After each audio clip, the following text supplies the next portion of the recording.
Everyone, welcome to my channel explore by Soumita. আমাদের খুব কাছের একটা সুন্দর জায়গার সন্ধান তোমাদেরকে আজ দেব। এটি পানিহাটির বারোমন্দির ঘাট।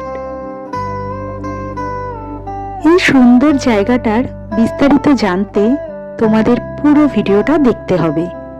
শোনা যায় 1213 বঙ্গাব্দে শ্রী নবীনচন্দ্র দত্ত 12টি শিব মন্দির নিয়ে এই ঘাটটি স্থাপন করেন, তাই এই ঘাটটির নাম বারোমন্দির ঘাট।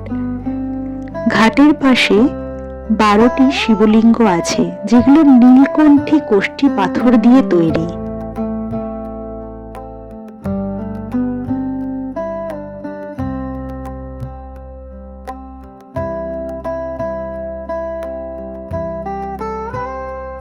দু 2018 সালে ওয়েস্ট বেঙ্গল হেরিটেজ কমিশনার দ্বারা এই ঘাটটিকে হেরিটেজ সাইট হিসেবে ঘোষণা করা হয়।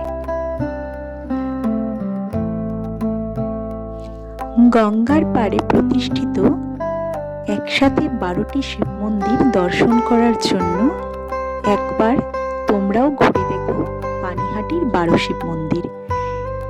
এই শিব মন্দিরে আসার জন্য তোমাদের আসতে হবে সোদপুর বিটি রোডে দাদা বৌদি রেস্টুরেন্টের বিপরীত দিকে।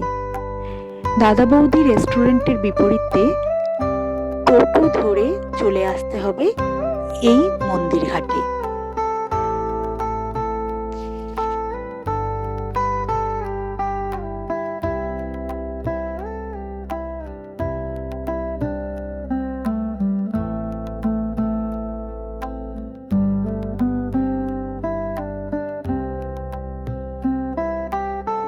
যদি তোমাদের আমার এই ভিডিওটা ভালো লাগে, আরও নতুন নতুন ভিডিও পাওয়ার জন্য আমার চ্যানেলটিকে সাবস্ক্রাইব করতে কিন্তু ভুলো না।